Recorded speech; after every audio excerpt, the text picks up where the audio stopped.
Now, Mr. Mossoni, would you tell us your name and when and where you were born?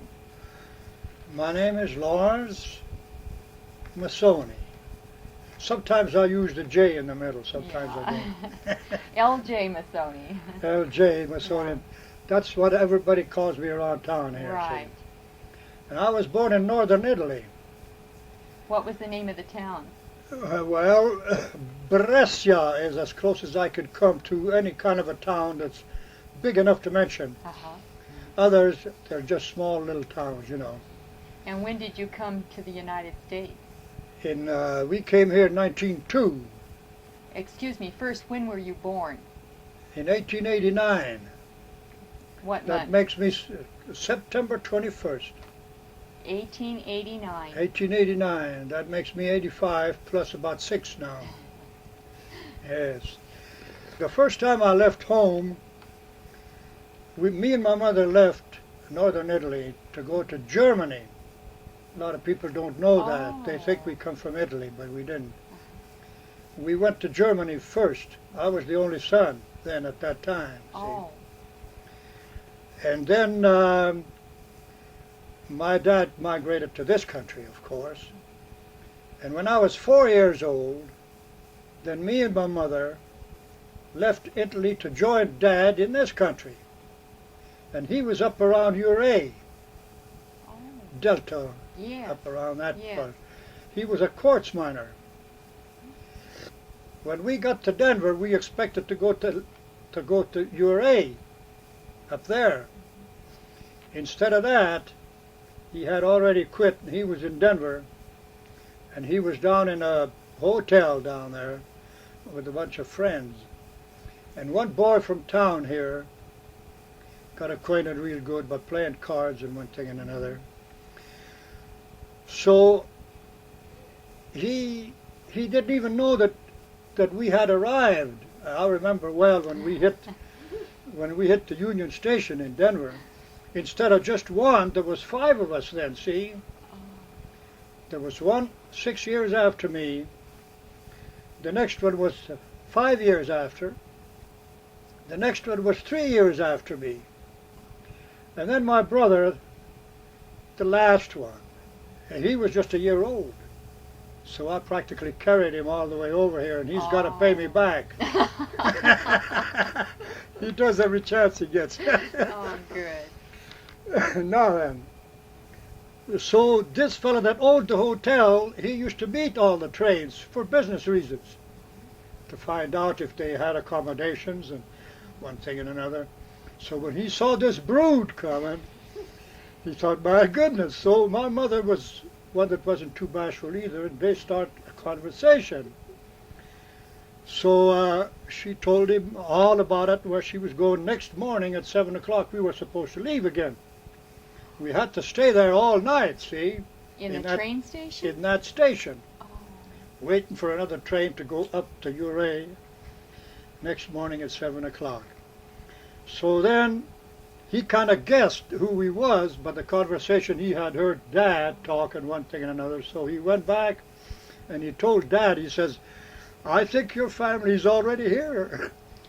So then Dad come down, and instead of going to Uray on account of this one man here that he had got acquainted with, we came direct over here. Now, we didn't know a soul here, not a soul. What was the man's name? Do you remember? Is it all right to yes, tell a man's name? His name was Tony Finolia. Oh, for heaven's sake. I don't know that you remember. He's dead long ago. No, just Jim's the only one I knew. Yes. Tony was a very good sport, see. So he helped us out a little bit when we got here. And we found a cabin down where George Morgan lives now. That was the first stopping place for the Mossoni group. Oh, for heaven's sake. So that was the name of the party that owned that place down there at that time was Bourdain. Oh, yes. He was some kind of related to Varley. That's right. Then from there we moved to a little bit better quarters, and we moved up here right across the street where the theater is now. All this section right in here where the bank is, there was about six four-room homes in there. You know, they used to build them and rent them out. And the name was Van Arsdale's in there, see? Oh, yeah. Maybe you remember them. Well, we had a house in there. Then we moved from there up on Lafarge. And then, of course, from there we moved over to Little Italy. Oh. Then we're getting close to 1910, Yes. aren't we? Yes. Getting close to 1910. Then in 1910, my dad purchased that little store next to the Primrose Cafe. There was a little house, it was a big two-story building that they had just built not too long before, and it was owned by a lady by the name of Robbins. She owned the living quarters and had made a little store out of it. Oh. She was selling candy and tobacco, stuff like that. So we purchased that small business first. And that was two-story. No, that was just the low part between the two-story building Oh, I see. I see. and the Primrose Cafe, which used to be the old Frenchy saloon at one time, right on the Yes. corner, see. Then a few years afterwards, then we bought the big building because they built the Primrose Cafe then. It wasn't there at that time, but they built it afterwards. Oh. What year was it built? Joe Frenchy built that. It must have been pretty close to 1910. Right around, you know, I don't know the figures just exactly, but this transaction started out right about in 1910, see. There was a big strike here then. Coal miners were on strike. I was just going to ask you what effect this strike had then on your business, your dad's business. Well, when we first bought that little place, it was mostly more of a hobby than anything because my dad was working in the mine, and I was working in the mine too at that time. You see, Well, how old were you then? In 1910, I was already 12 years plus 8. See, Oh, I see. 12 years How old plus were 8. you when you went into the mines to work? About 14 years old. Oh, Yeah, I came here when I was 12. and you worked in the mines from 14 years Yes, on. I went to school 1 year and a half in the little brick schoolhouse. I hope that takes it here. Yeah. Right where the swimming pool is today. And they gave me a slate with 1 and 1 is 2, and 2 and 2 is 4, and 4 and 4 is 8, and so forth. And I couldn't talk English, of course. I didn't know anything about it. I had just got here. Well, sure. So I turned the slate over and I went to fractions and decimals. Oh, It's surprising. Yeah. Well, the teachers were dumbfounded, see? But that was pretty bad for me because they shot me down to the grade school. oh. You see, the little brick schoolhouse them days only had two classes, 1 and 2. The first one was Mrs. McComas, I think they called her. And the next one was Miss Carveth. I don't know whether you remember them or not. I remember Miss Carveth is later. Yes. lately, see. She's the one that sent me down. And when I got down there, I was already in the 5th, 6th then down there, see. I didn't know what an egg was. Oh, I for didn't know heaven's what a sake. week was. I didn't know what a knife was. I didn't know nothing. The only guy that saved me was a guy by the name of Frank Molk. Frank Molk, could talk good German, and so could I, because I was practically raised in Germany, see? German schools. Oh. I was 8 years in the German schools. Well, then the German schools must have been very much more advanced than the schools were here. Not the same, don't you think? Well, not if you were doing decimals. Well, after they shot me down in the 5th and 6th, I caught up with it right away, seems to me. I caught up with Fred Lawrence and Sure. the Jordanelli girls and Well, Fern you must have been Andrews. very advanced then. I was pretty close, Right. right about in there, see. Mhm. Now, where was I? Oh, we were talking about the strike and what effect it had on the business. Well, as I was saying, the little store didn't depend too much on big trade at that time because it was just candy for the kids and this knickknacks and this and that, and Mama would take care of that. But we were both on strike, me and Dad both on strike on $2 a week a piece, you know. So somebody had to hustle because we had to pay for that place down there. And a guy by the name of the superintendent of the mines told me, he says, Laurie, he says, you better find some place so you can pay for that building because Jakey Williams' mother owned that building, see? And he was superintendent of all these mines around here. So then I left then and I went to Dawson, New Mexico, worked down there a while and come back and went up to Dawson, went up to Rock Springs, and I sent back enough money to help pay for that building, see? Oh, yeah. Then I come back in 1913 and I got married. That was bad. And now tell us her full name. No, Tell us her full name now. Her maiden name her before you maiden married. name was Marie Zerini, Right. and she lived right behind, right up on Lafarge up there. And her father's name? Joe Joseph. Zerini. And we were married in that church right across the street from where she lived. Right.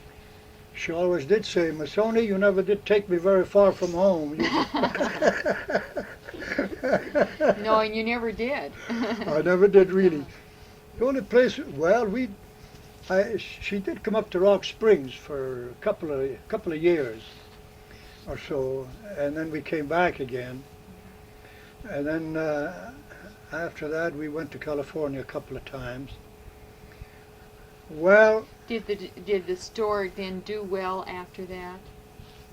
after that, after the strike settled, see, Dad bought the big store, the big two-story building. When they built the saloon on the corner, which was a Primrose now, then they moved the saloon that was in the big two-story building and rooms upstairs. They moved it over on the corner, and Dad bought that, the big building, and added it on to what he had. That gave him 100 feet there, see. Then Mama moved the little store over in the saloon building, see. Oh, yeah. You understand? Yeah. And then we used to rent the rooms upstairs. We used to rent them for 50 cents a night. And me and Mama used to go up, me and Marie used to go up and make the beds, you know, every time we had to. And yeah, every bit helped, you see, you know what I mean. Yeah.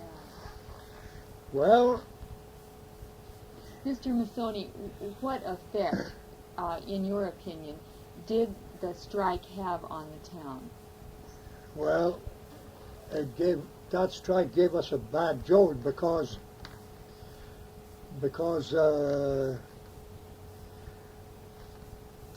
it's a good thing that the Fords came out. During that time, Ford come out with their automobiles. If it hadn't been for that, this town would have died because there wasn't anything here to keep us working. But Ford come out with the little Model T. So we all went here and there, and we all got jobs around, see? But it didn't hurt us too bad. Only we had to plant as big a garden as we possibly could in the summertime, you know, to keep it going. $2 a week wasn't so very much. Who paid the $2 a week? The union. You see, we had organized, and we were fighting for a little bit better money. We were working 10 hours for $3 a day. Oh, my. 10 hours for $3 a day. And after the strike, did you feel that After the union strike, helped? we lost it, and we went back under conditions worse than before. Yeah, we was getting $3 and then they give us enough to buy our own oil and cotton to give us light, and that's about all we got, see. Did they improve working conditions for you? Well, they never did until quite a bit afterwards. Yeah, after the union got a little stronger, then they started treating us a little bit better. But it wasn't like it is now, you know, just push a button here and there and make a nice living and get $72 a day. Right. No, I know you men really had to work hard. Yeah, it was unbelievable the conditions you worked under. under. We had to really work. But then, in other words, the 1910 strike helped you in no way at all. No, not as far as working conditions. Nothing. It didn't help us at all. It actually hurt us, because we had to work another couple of 3-4 years and then start striking again, and it was every 2-3 years it was a strike, and every 2-3 years there was another strike. You couldn't get ahead, you see. When would you say that the change came? Well, I'd say about 1920, something around there, 1920. And then they start paying $1 an hour, which wasn't so bad. That was bringing it up to about $8 a day, see? If you work 10 hours, you got 10 bucks. But by that time, I was already a businessman. Right. You see, by that time, I had bought the only pool hall and bowling alley in town. That was Dugan.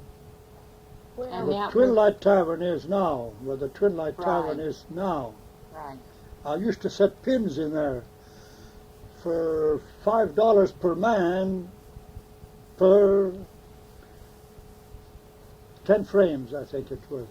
Setting pins. You know what that is? Yes, setting I pin? sure do. It was hard too. Yes. Hard. You had to. Daryl used to set pins. Daryl used when to we set were pins. back in Missouri, that's what Daryl used to do. So I know what setting pins is. After a while, they came out with them automatic Right. setters, you know. But them days, it was sure tough. When was that no longer a bowling alley then? When did you give it up at the bowling alley? Well, after I bought that, I ran the bowling alley another couple of years. And then it was too much work, and it was pretty hard to get pin setters. And the front end was doing pretty good anyway. I had put in a fountain, and one thing and another, and the 4 tables. We were doing good, so I just, believe it or not, I sold them alleys, and they come and picked them up and took them down to Fort Lupton. Took them up piece by piece, you know. They're pretty hard to take up. Yeah. Made out of hardwood, you know. So that was the beginning of the Mossoni fortune.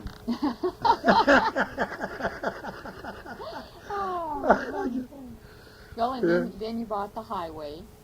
But you had stock in the highway. Yeah, well, before that, I sold that out. Can I mention another name? Oh, yes. They won't show me. Oh, no. I don't know about that. I sold out the pool hall because there was too much smoke, and my stomach began to hurt me too much, you see. And we all thought I had ulcers. I think the doctor said I did. So anyhow, I sold the pool hall to Mr. Austin. Is this Roy Austin's father? Roy Austin himself bought it. Oh, Roy Austin. Roy Austin himself bought it. And I bought Stiver out. You remember Stiver? Yes. Lawrence Stiver. Yes. Not Lawrence, John Stiver. John Stiver, that was Lawrence's uncle, I think. See? And that was right over there, close to the picture show, we used to call it. Now it's a theater. And then I went from the pool hall to hardware. And then in 1929, I'm getting up there now. That was during that great big depression. Yes. And when the stock market went to blazes, you know, and everything like that, I moved up on the corner and started the store at Perella's. Right. And added gas in front and a garage in the back. See? See, that was about the time Daddy and Mother came to town. I think so. Yeah. Just about. Yeah. In 1930, Yeah. 1929, 30, 31, And you were 32. still there then. I was still over Right. there. Then I only had one pump, and I started thinking, well, Mr. Eberharder over there sold me the gas tanks that he had bought for his children. Yeah. His children had a filling station down there where D'Amelio used to be, you know. Yes. D'Amelio, he had bought D'Amelios out. Yes, where Standard is now. Yeah, Standard is Yes. now. And so he didn't know what to do with them tanks after the kids wouldn't get along, you know, so he sold me the tanks. Well, that gave me the tanks, but I didn't have enough outlet for it, see, so then I talked to Mike Colaci to move that corner building back that used to be the old company store at one time. Oh. You know the corner I'm talking about? That would be Pine and Main. Pine and Main. What's the name of that fellow that's running it now? Do you mean Joe? Joe, yeah. Joe Hefner. Joe Hefner. Yeah. That corner. So you had Mr. Colaci move that back. Move that back. He took care of the building, I took care of the front end. Oh. See, I put my big tanks in there, and I bought another couple of pumps, and then I was doing pretty good, you see. And that's when you wanted to find out when they had. Now, if Mike was here, Mike Fabrizio, he knows just exactly when that brick building that was on the first. It was a brick building down there. But that was during the time I was at Rock Springs that they moved it. See, that's why I can't remember. See. But When you I know come it back- was there during the strike. Oh yeah, oh yes, it was there during the strike because I heard some of my friends used to gather down there, and we used to call them the guards and the scabs. You know, we used to shoot from the Heckley tipple, the Heckley mine tipple. Right. They had their Gatling gun or machine gun trained on that brick building, Oh. and every once in a while they'd cut loose because they were mad because our boys here had rifles too, and they'd go up where South Boulder Road crosses the railroad track up here, and they'd get in that cut there behind that dirt, and they'd flag them off of that tipple if they could, you see. But luck would have it that they never did kill anybody, you see. They weren't such good shots, huh? Yeah, it was mostly to scare one another out, I think. Oh. So you see, then after getting back to that gas business and everything, after 11 years and a half of hard work down there, getting up in the morning at 5 o'clock and closing up near to 10 every night, why, it was the end of the Second World War, and Mike's children come home, see. And my lease was up already before that, see. I just stayed there and waited. Yeah. But I had prepared to come back close to the picture, so in my old building that I had bought from Steinball, by that time I had bought the building too, see. So Steinball originally Not owned Steinball, but Stiber. Stiber. Okay, right. Yeah, Stiber. So I had started a Firestone store there, Firestone products and everything like that, but the building was mine. Do you know that my ironing board is still the same one I bought from you in that Firestone store? Boy, I'm telling you. That's right. Yes, sir. Yeah. Did Mike Colaci start his restaurant out in that building on the corner lot? No, Mike started his restaurant. He bought a building. There used to be a drugstore there. I forget the name of it. Huber's? Huber's. Huber's? That's right. Hubert's drugstore, and then Hubert built a bowling alley in the back. Right. That's why that building is long. And that's what made me sell mine anyhow, as I remember, see, the competition. Yeah. And I didn't care for the darn thing anyhow. Yeah, right. So when he built his, I sold mine. Mm-hmm. Then he was making pretty good money, Mike was, after a while. Mm-hmm. And that corner was for sale because the strike had kind of settled by that time. Mm-hmm. And they had moved the brick building, they had tore it down and built that wooden building, but I think the company store was still there on that corner. Then they finally bought this corner right over here on Spruce and Main. Mm-hmm. The company did, the mining company. Mm-hmm. Bought that building and they moved the store down here, that used to be Wolfer's Corner. Mm-hmm. The Dr. Wolfer's Right, Corner, right right. on the corner there. Yeah, where the carpet shop is now. Right, Yeah. see? So then Mike Colaci bought the corner down on Pine and Main, see? And that's when him and I got together and we made a nice corner out of it. Well, where did Mike actually start his restaurant then? When I was running the pool hall, I wasn't in there Yes. over 4 years, and Yeah. I think I bought it in 1919, Mm-hmm. 1920, 1921, and 1922. Mike was already down there because we used to buy candy from McDonald's.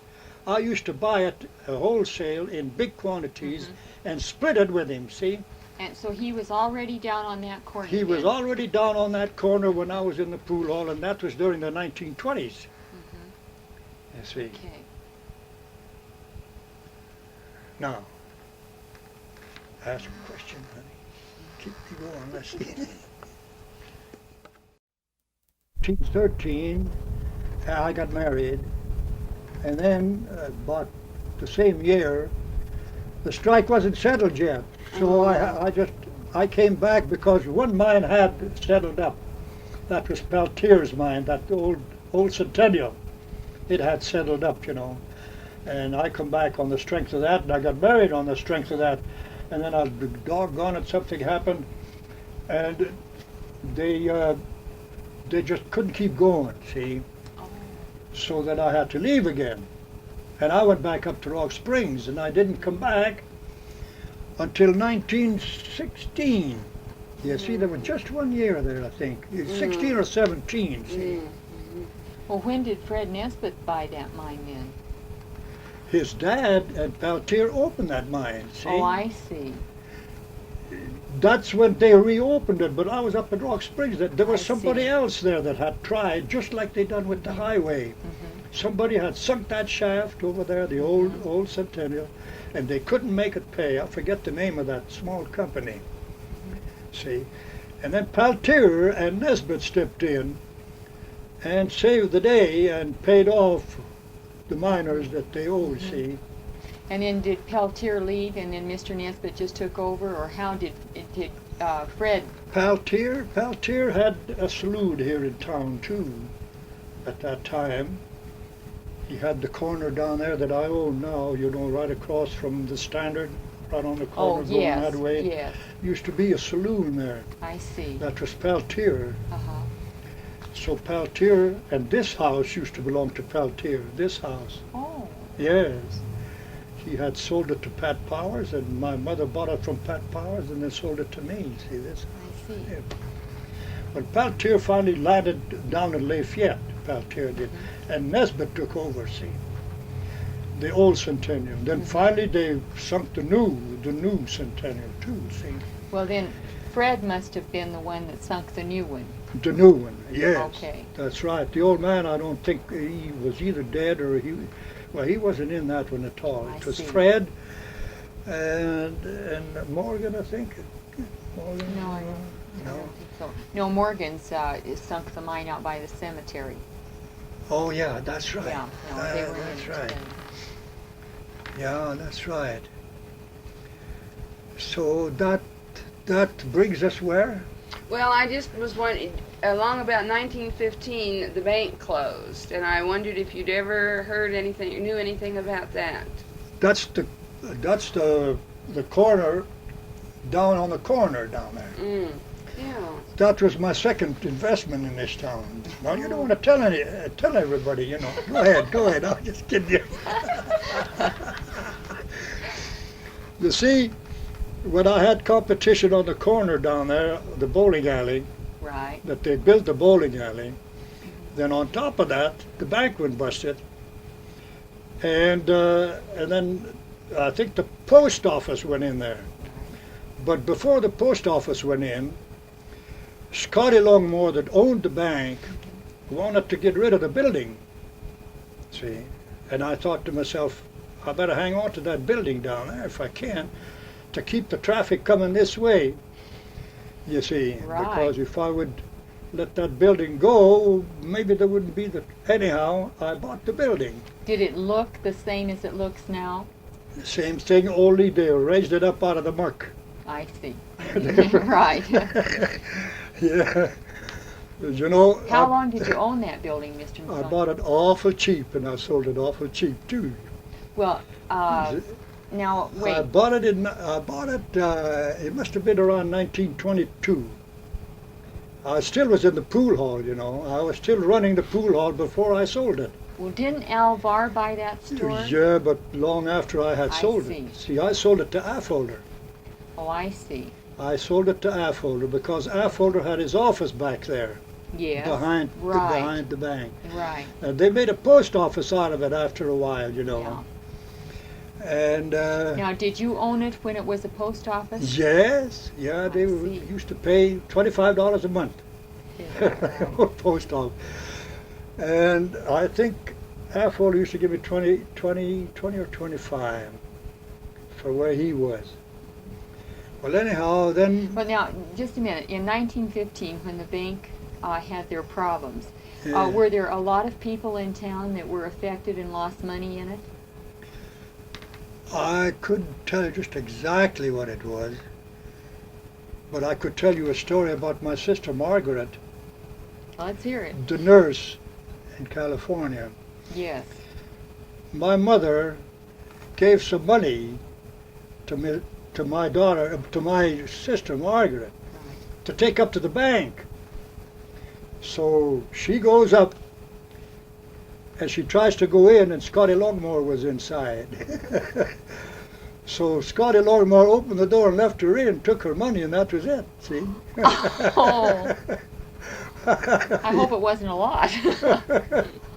So then you lost My mother- everything. Yeah, I don't know how much Mama had in there, but it couldn't have been very much, you know, them days.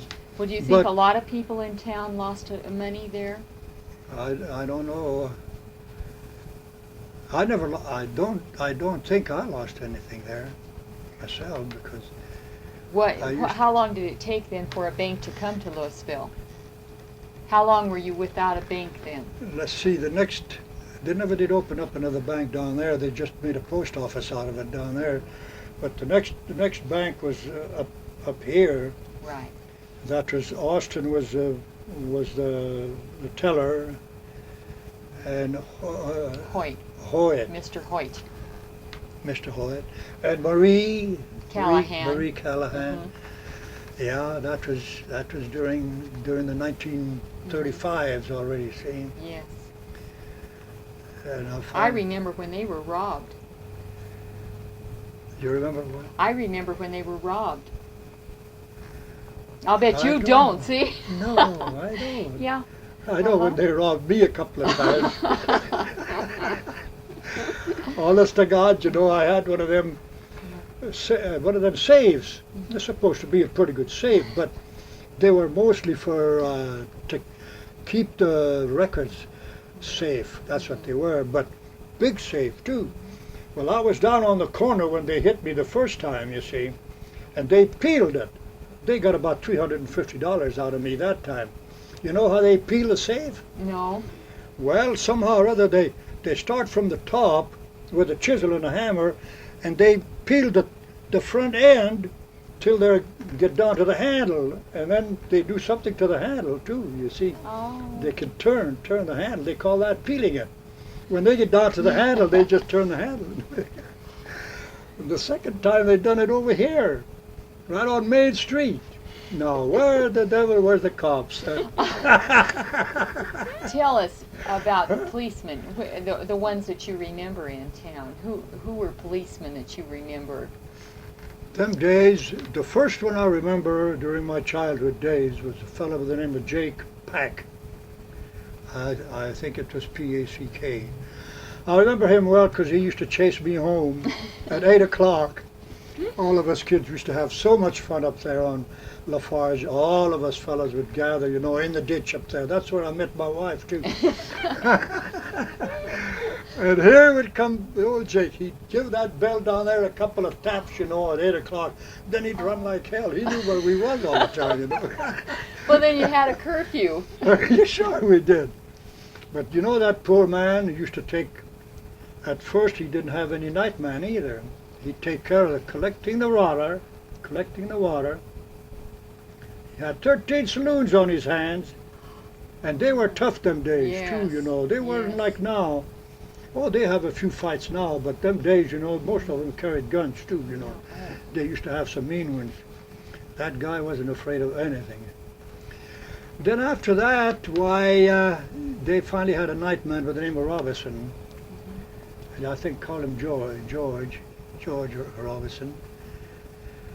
And oh, they had different ones, you know. They don't stay on there very long. Yeah, I don't suppose you remember what they paid this Jake Pack. Because the pay was...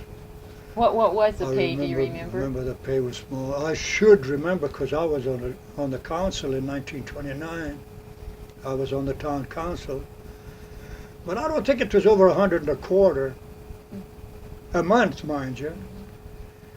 Now some of the guys make that in one day, you know. That's right. Yeah, Ben Woods was a good cop too, and Tom Cliff was another good cop. Do you remember the murder here in town?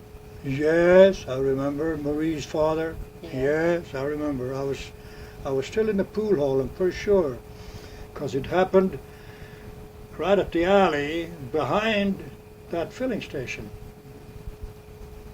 You see, this fellow was going away on the wagon, and he had been warned before to pay his taxes or his dues. His license is what it was. And he just turned around and he shot him. See, he killed him right then. They never did catch him. Yeah, that was too bad. Now we got as far as I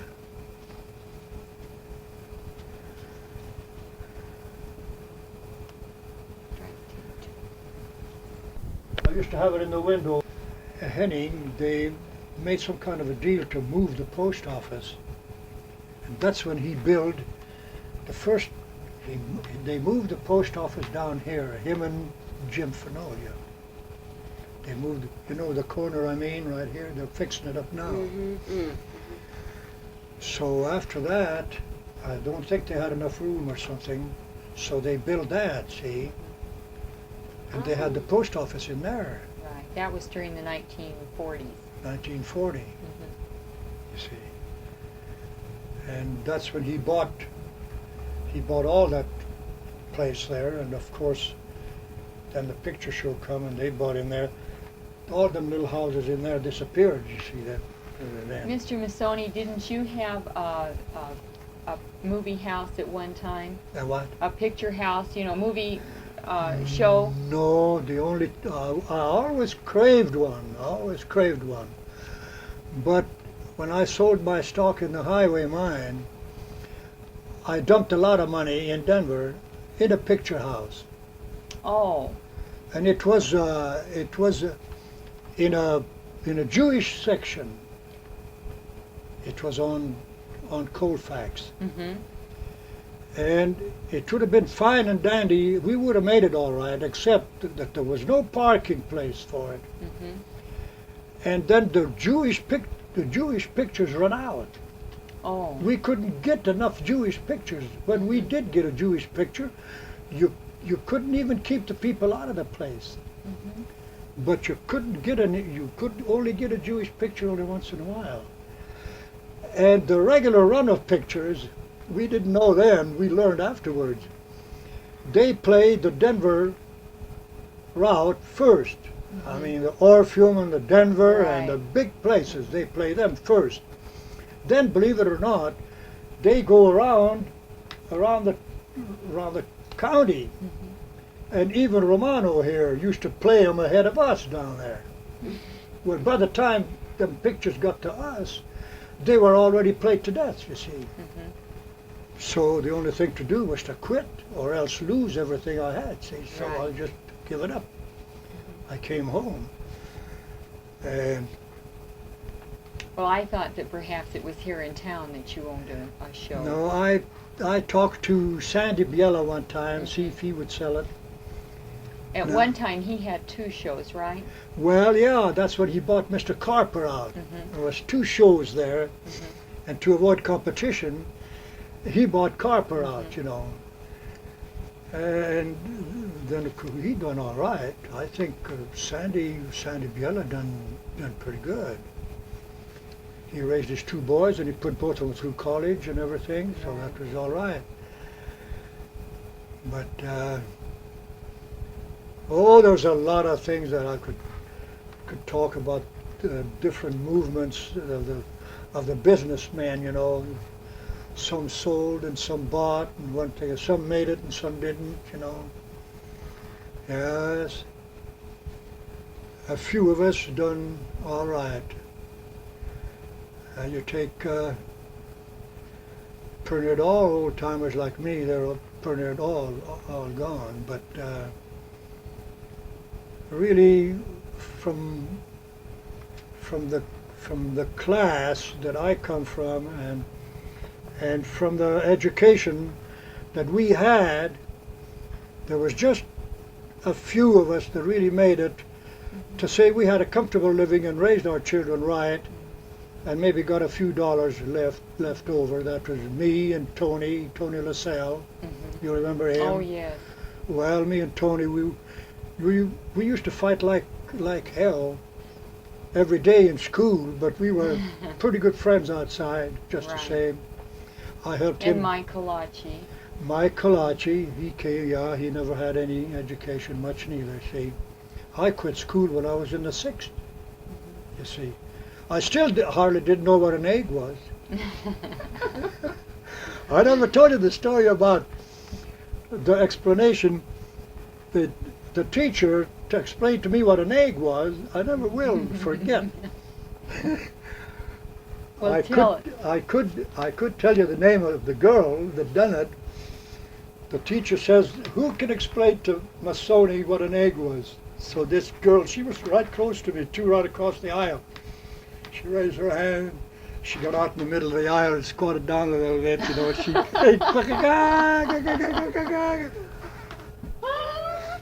Who was that? Amelia Clarkson.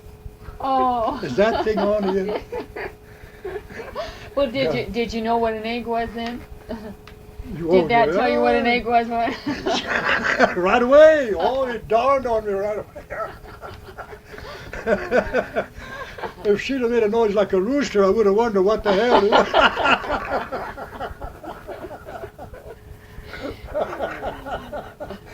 You better take care of that before. Because this was meant for us. Mr. Mossoni, tell us some of the people that you remember, just names that come to you through the years, that had businesses and that were active in perhaps the councils or the mayors or things like that. Well, I was on the council with, I was just looking at it this morning, there was me and this was in 1929, 28 and 29, see. There was me and Mike Fabrizio and John Stevens and George Morgan, I think. George Morgan, Dave Kerr, and What exactly did you do as a city council then? we used to do better than they are doing now, I think. What were your duties as a city council member? Well, I was on the finance committee mostly because they knew I was full of figures, and they put me on that. I forget. I was trying to think who the devil the mayor was at that time, and we were. That's when we bought that little Chevrolet fire truck that hauls the children around Labor Day, that makes all that noise. Well, me and Jenkins, Yes, Bill. Harry, Was it Harry or Bill? Harry was the councilman. I think Bill Jenkins was the mayor, I He think. was, I think. See? Anyhow, we all went down to buy that, and there was a fellow that had the agency on a Chevrolet, and he was a brother-in-law to Dave Kerr. See, he was a brother-in-law, and he was a Lafayette guy, Wing. They called him Wing. And we should have bought a Ford because I was pulling for a Ford. It was a heavier truck and it was a better car. But then they had too much pull against me. See. But anyhow, we went down, we had a good feed, and we had a couple of beers on, and then we bought a Chevrolet. Doggone it, anyhow. And this was in 1928 or 29? 28 and 29. I think we went down in 1929. But we were on the town council 2 years, you see, them days. Oh. Yeah. So that's a 1929 Chevy. The fire truck is a Yeah, 1929 Chevy? It's somewheres around there. All you'd have to do is just call up one of the old-time firemen, like Campana. Campana would know, you know. He's a past chief too. So would Fabrizio. It may be. Let's see. It had to be right close in there, 1929 or maybe 1930. It couldn't have been over 1 year ahead. Were you always active in the firemen? Oh yeah, I put in my time as what they call a chief. I was chief in 1929. See. When did you first become a fireman? I joined the firemen's in, I think it was around 1922. Then my turn come to be chief fireman in 1929. I put my time in. And how did you fight fires then? Well, we had what we call the two-wheel cart, big wheels and a cart just enough to put on 4 or 5 lengths of hose, and we used to have to pull it just like horses would. We used to use the same cart to run the races, you know. See how fast we could get to the water and put it on and everything like that. And it was pretty hard to get to a fire, but we used to make it. Well, now, when did you have water hydrants to fight the fires with? Yeah.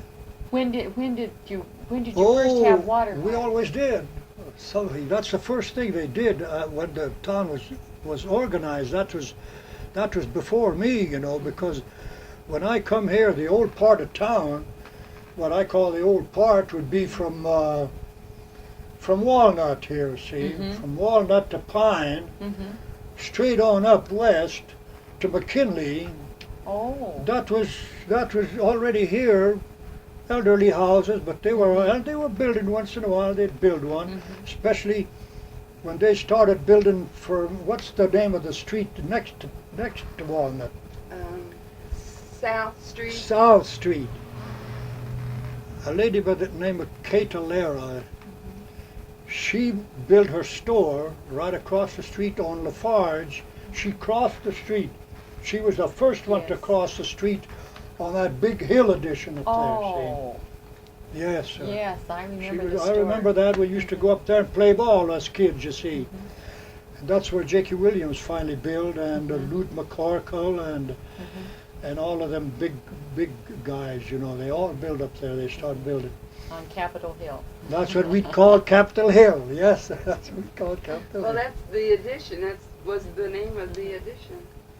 Yeah, when I come here, we used to have Frenchtown.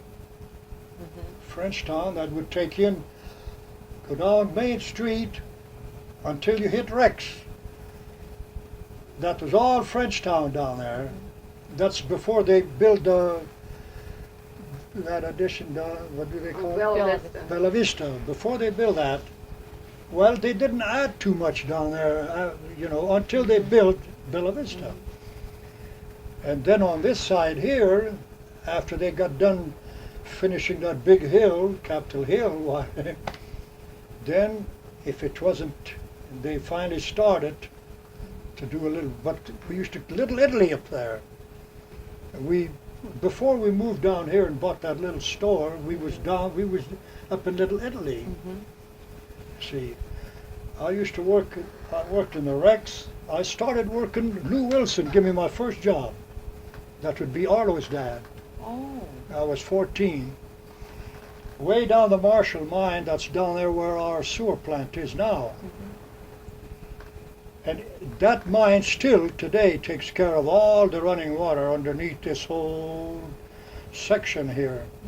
Because the Acme here, the Acme mine, went down 2 veins. One vein at 95 and then the next vein 145.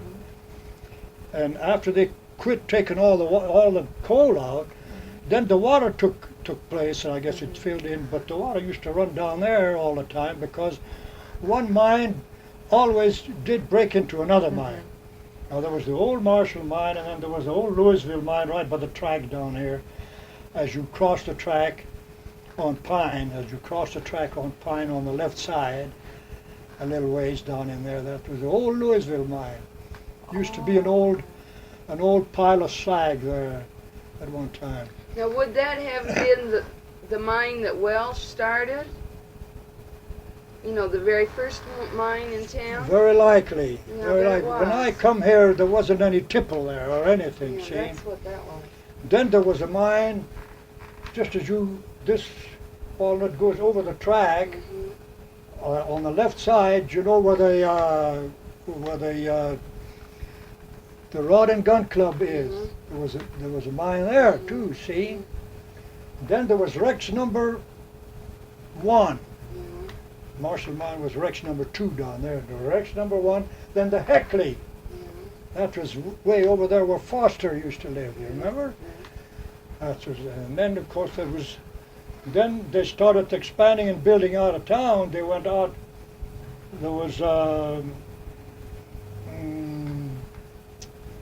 Centennial number 1, then the Lucas.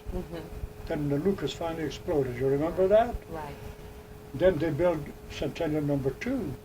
Then we used to walk from here up to the Matchless mine, up to the Fox, the Matchless. That was my last work in the mine was up at the Matchless. Sometimes in the wintertime, when I used to drive a mule, when you drove a mule and the haulage way got muddy and they wasn't quick enough to take the mud out and put in clinkers so as to dry it up a little bit, then the driver of the mule and the cars used to stand between the car and the mule. One hand on the car, one foot on the bumper, the right foot on the tail chain, and then the right hand on the mule's butt. See? And something funny, you go down to beat that band, then when you'd hit down them slushy places, the mule didn't have no place to throw that mud except on you. Oh. You got it all, see? Well, that was dangerous. Dangerous work? Well, I say, that's why they picked all of us kids crazy, We didn't care. That's how Ernie Zarini got that hit, one of those head wounds. That's right. That's exactly how he explained They it. used to get killed, every once in a while. When I left here and went down to Dawson, New Mexico, I went down with one of the one of the Franchinis, Albert Franchini, my age. Albert Franchini came down. Well, we both got a job right now because young fellas, I was in our 20s, you see. And we told him that we were Skinners, we used to call ourselves Skinners. Yeah, come on, Skinners. Albert got hurt right away. The first trip, next day he started, he must have got scared or some damn thing or other, and he jumped off, see? He jumped off the front end where there was no room, see? Well, they just got in between the coal and the car. The car had to pass by and just rolled him around and just crushed him, see? He was in the hospital 6 months. A lot of them used to get killed. They either got their teeth knocked out or them damn mules that kick like hell, you know. Oh, terrible. Yeah. But after a while, we'd all try to get out. We'd all try to get a job loading coal or on a machine where we could make a little more money and not quite so dangerous if you took care of yourself. You had to watch yourself then. Put up your timbers and don't go running back in the smoke after you fired a shot. Don't go back in there till the smoke cleared out. Some of us used to be hoggish and go back anyhow. We'd go in there, you couldn't see. The first thing you knew, you'd get hit